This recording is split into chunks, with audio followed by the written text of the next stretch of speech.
Assalamualaikum warahmatullahi wabarakatuh. Saya Dr. Irma Wesbimawati, SPPD, S2 Kesehatan Masyarakat Universitas Alma-Ata. Kali ini akan menyampaikan tentang kesehatan global, yaitu SDGs, yang merupakan suatu tujuan pembangunan berkelanjutan sampai tahun 2030 yang dilaksanakan secara global, disebut juga dengan Global Goals. Terdiri dari 17 goals atau tujuan dan 169 target.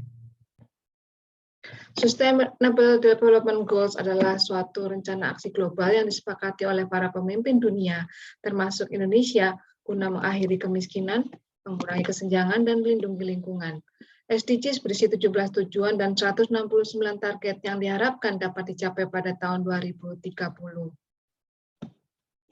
Agenda 2030 untuk pembangunan berkelanjutan adalah kesepakatan pembangunan baru yang mendorong perubahan-perubahan yang bergeser ke arah pembangunan berkelanjutan yang berdasarkan hak asasi manusia dan kesetaraan untuk mendorong pembangunan sosial, ekonomi, dan lingkungan hidup. SDGs diberlakukan dengan prinsip-prinsip universal, integrasi, dan inklusif untuk meyakinkan bahwa tidak akan ada seorang pun yang terlewatkan atau no one left behind. 17 tujuan dan 169 target dalam rangka melanjutkan upaya dan pencapaian Millennium Development Goals berakhir pada tahun 2015 lalu. 17 tujuan SDGs adalah nomor 1, mengakhiri segala bentuk kemiskinan dimanapun, terdiri dari 7 target. Yang kedua, mengakhiri kelaparan, mencapai ketahanan pangan, dan meningkatkan gizi, serta mendorong pertanian yang berkelanjutan, terdiri dari 8 target. Yang ketiga, menjamin kehidupan yang sehat dan mendorong kesejahteraan bagi semua orang di segala usia, terdiri dari 13 target. Yang keempat, menjamin pendidikan yang inklusif dan berkeadilan, serta mendorong kesempatan belajar seumur hidup bagi semua orang, terdiri dari 10 target. Yang kelima, menjamin kesetaraan gender, serta memberdayakan seluruh wanita dan perempuan, terdiri dari 9 target. Yang keenam, menjamin ketersediaan dan pengelolaan air, serta sanitasi yang berkelanjutan bagi semua orang, terdiri dari 8 target. Yang ketujuh, menjamin akses energi yang terjangkau, terjamin, berkelanjutan, dan modern bagi semua orang, yang terdiri dari 5 target.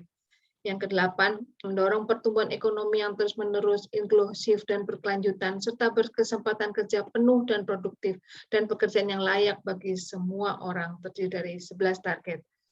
Yang kesembilan, membangun infrastruktur yang berketahanan, mendorong industrialisasi yang inklusif dan berkelanjutan, serta membina inovasi, terdiri dari 8 target. Yang ke-10, mengurangi kesenjangan di dalam dan antar negara, terdiri dari 10 target. Yang ke-11, menjadikan kota dan pemukiman manusia inklusif, aman, berketahanan, dan berkelanjutan, terdiri dari 10 target. Ke-12, menjamin pola produksi dan konsumsi yang berkelanjutan, terdiri dari 11 target. Yang ke-13, mengambil tindakan segera untuk memerangi perubahan iklim dan dampaknya, terdiri dari 5 target. Ke-14 adalah melestarikan dan menggunakan samudera, lautan, serta sumber daya laut secara berkelanjutan untuk pembangunan berkelanjutan, terdiri dari 10 target. Ke-15, melindungi, memperbarui, serta mendorong penggunaan ekosistem daratan yang berkelanjutan, mengelola hutan secara berkelanjutan, memerangi penggurunan, menghentikan dan memulihkan degradasi tanah, serta menghentikan kerugian keanekaragaman hayati, terdiri dari 12 target.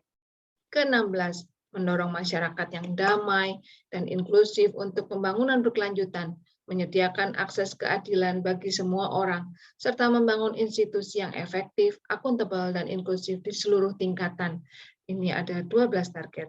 Yang terakhir, yang ke-17 tujuannya adalah memperkuat perangkat-perangkat implementasi atau means of implementation dan merevitalisasi kemitraan global untuk pembangunan berkelanjutan, terdiri dari 19 target.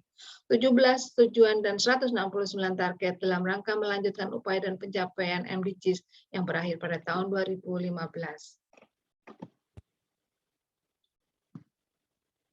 Ada 4 pilar SDGs, yaitu 1, pembangunan sosial SDGs adalah tercapainya pemenuhan hak dasar manusia yang berkualitas secara adil dan setara untuk meningkatkan kesejahteraan bagi seluruh masyarakat. Pilar kedua adalah pembangunan lingkungan SDGs adalah tercapainya pengelolaan sumber daya alam dan lingkungan yang berkelanjutan sebagai penyangga seluruh kehidupan.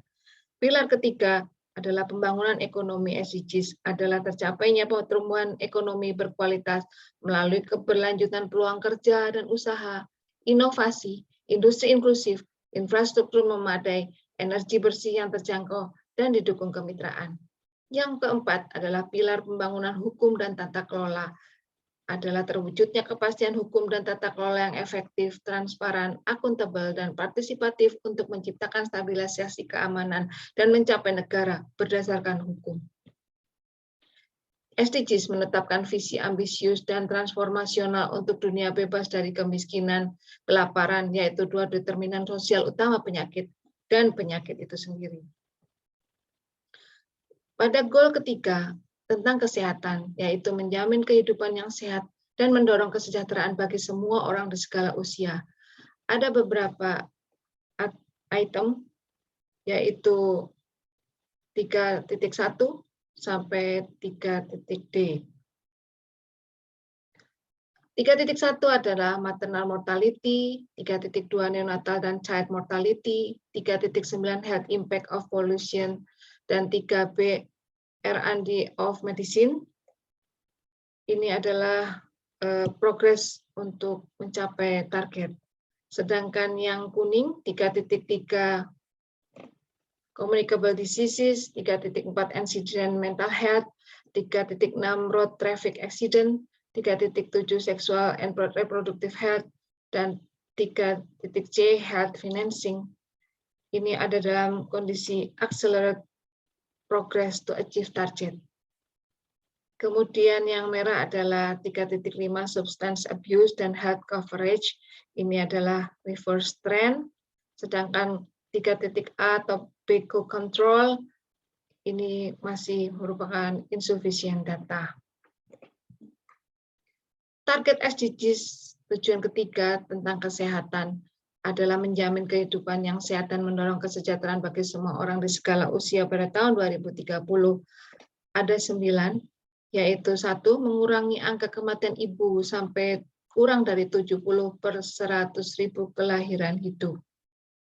Kemudian yang kedua adalah mengurangi angka kematian neonatal menjadi kurang dari 12 per 1.000 kelahiran hidup, dan angka kematian di bawah 5 tahun kurang dari 25 per 1.000 kelahiran hidup. Yang ketiga adalah mengakhiri epidemi HIV, TB, malaria, memerangi penyakit yang ditularkan air, penyakit tidak menular atau non-transmission diseases, dan penyakit menular atau communicable diseases. Yang keempat, mengurangi sepertiga kematian dini karena penyakit yang tidak menular atau non-communicable diseases. Yang kelima, memperkuat pencegahan dan pengobatan penyalahgunaan zat atau obat. Dan yang keenam, menurunkan jumlah kematian akibat kecelakaan lalu lintas jalan. Yang ketujuh, akses universal terhadap pelayanan kesehatan. Yang kedelapan, mencapai cakupan kesehatan semesta atau universal health coverage. Dan yang kesembilan, mengurangi jumlah kematian dan penyakit karena polusi. Upaya-upaya yang dilakukan untuk mencapai target-target tersebut dijabarkan pada kebijakan, program, dan kegiatan yang akan dilakukan oleh pemerintah maupun organisasi non-pemerintah. Upaya ini, pencapaian SDGs ini dilakukan secara lokal, nasional, dan global. Untuk yang global dilakukan oleh WHO dengan 4 pendekatan strategi utama atau MAPS, yaitu 1, pengarus utamaan atau mainstreaming, yaitu mengintegrasikan promosi kesehatan dan tatanan sehat ke dalam pembangunan untuk pencapaian SDGs dan alokasi anggaran yang sesuai. Yang kedua, mempercepat tindakan, suatu accelerating action, yaitu memperluas lingkup dan jangkauan promosi kesehatan dengan fokus pada tindakan yang mempercepat di mana kebutuhan adalah yang terbesar untuk mencapai keadilan. Yang ketiga, dukungan kebijakan atau policy support. Pastikan keselarasan kebijakan lintas sektor dan level untuk mengatasi determinan kesehatan dan keadilan kesehatan. Yang keempat, memperkuat kapasitas atau strengthening capacity, yaitu meningkatkan sumber daya manusia, promosi kesehatan, pembiayaan berkelanjutan, akuntabilitas, dan sistem informasi. Dalam skala nasional, SDGs dicapai dengan suatu visi dari pemerintah negara Republik Indonesia, suatu visi pembangunan kesehatan yaitu Indonesia Sehat, yang dicapai dengan suatu lingkungan sehat, perilaku sehat, dan pelayanan kesehatan. Lingkungan sehat itu adalah suatu lingkungan yang kondusif bagi keadaan sehat, yaitu lingkungan yang bebas polusi, tersedia air bersih, sanitasi lingkungan memadai, dan perumahan pemukiman yang sehat, dan lain-lain. Sedangkan perilaku sehat harus proaktif memelihara dan meningkatkan kesehatan, mencegah risiko terjadinya penyakit, melindungi diri dari ancaman penyakit, berperan aktif dalam gerakan sehat atau PHBS. Kemudian pelayanan kesehatan bermutu, adil, merata, dan terjangkau oleh seluruh masyarakat. Jadi kebijakan goal ketiga secara nasional untuk mewujudkan didasarkan pada strategi meningkatkan derajat kesehatan masyarakat dengan arahan kebijakan. 1. Peningkatan gerakan masyarakat hidup sehat atau GERMAS. 2. Peningkatan penganekaragaman dan keamanan pangan termasuk olahan. 3. Peningkatan pelayanan medis, rehab sosial, dan dukungan dari masyarakat bagi penderita gangguan jiwa. Dan yang keempat, peningkatan aksesibilitas dan pelayanan kesehatan yang berkualitas. Program Goal 3 memperhatikan tujuan dan target serta arah kebijakan SDGs Goal 3, program dan kegiatan yang akan dilaksanakan mencakup pelayanan kesehatan yang bermutu dan peningkatan gizi yang berkualitas bagi ibu dan anak, penguatan sarana prasarana, sistem rujukan pelayanan kesehatan baik pelayanan dasar dan rujukan, 3. Penyihatan lingkungan, peningkatan ketersediaan farmasi dan alat kesehatan, pencegahan dan pengendalian penyakit menular dan tidak menular, rehabilitasi penyalahgunaan nafsa, pelayanan KB bagi perempuan usia reproduksi, pelayanan kesehatan reproduksi bagi perempuan usia reproduksi termasuk remaja, dan peningkatan ketersediaan SDM kesehatan. Demikian, terima kasih sharing kami tentang bagaimana negara kita ikut terlibat aktif dalam pencapaian tujuan global kesehatan SDGs. Terima kasih atas perhatiannya. Sampai ketemu lagi dalam kesempatan yang akan datang. Assalamualaikum warahmatullahi wabarakatuh.